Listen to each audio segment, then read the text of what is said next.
Welcome to Whiskey's a Journey. My name is Peter Fasciano, and today is Wednesday. This is my channel segment called Sip It or Skip It. If you are new here and you're not familiar with this segment, I have all of my whiskeys randomized on my phone. This is a spin the wheel randomizer app. I'm going to spin it, whatever it selects. I'm going to pull it off the shelf, do a quick review, and let you know if I'm going to keep sipping on the bottle until it's gone and replace it because I like it, or once the bottle's gone, I'm going to skip it and move on to something else. So let's go ahead and spin the wheel and see what we're doing today. I don't know what's going on with my phone lately with my volume.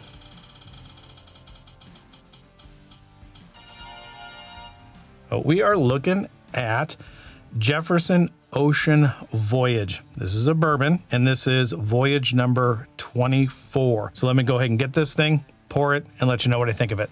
All right, so here you go. I even still have the little sticker on it. So this is Jefferson's Ocean Aged at Sea, Voyage number 24. And if you're not familiar with this, I think what they do is they get bourbon from somewhere. I don't think this is their own stuff. And then they put it on a ship and they sail this ship around. And apparently all the movement and all the different temperature fluctuations are supposed to do something while it's being aged. And then they charge you $100 for a bottle. So I think, you know what? All the information for the whiskey is right here, along with my sip it or skip it tallies up to this point. If you are interested in all of my sip it or skip it tallies up to this point, there is a link to a document in the description below.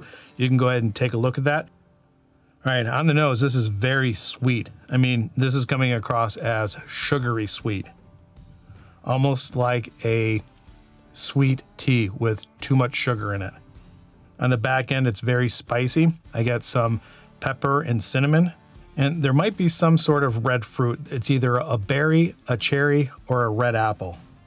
It basically smells like your typical bourbon.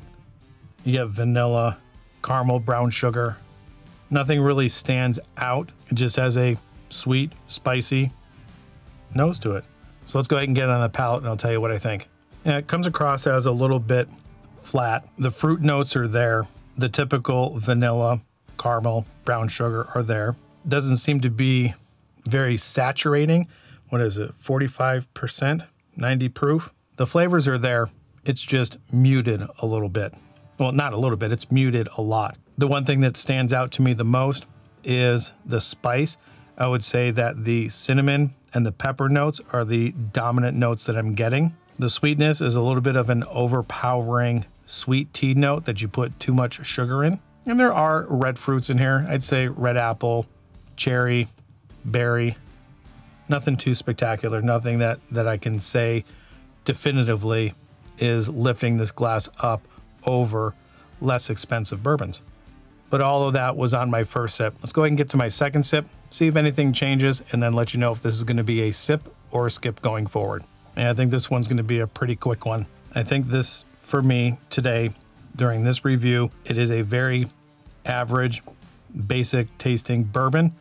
That's a little bit on the spicy side for me. And if you're new here, if I have a spicy bourbon in the glass, I like the spice to be balanced out with the sweet. Yes, there is sweet here, but the sweet is a little bit over the top and the spice is a little bit overpowering for my palate. Now, just like single barrels, I do believe that each one of these voyages you can treat just like a single barrel and they're going to be quite different each time. So for that reason, I am only going to go off of Voyage number 24.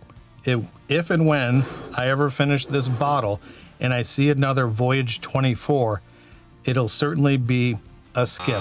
I don't think that this is going to be worth $100. Well, actually, it says $84.99. I think they're $100 or more now, but when I purchased this bottle, I paid $84.99. And I certainly think that there are other bourbons that I have in my collection that I would buy again over this one for much less money. Let me know in the comments down below if you have had other voyages, what numbers they were, if you liked them, if you thought they were worth the price tag. And there's a little sticker on each one of these that kind of gives a little synopsis of what this voyage was all about.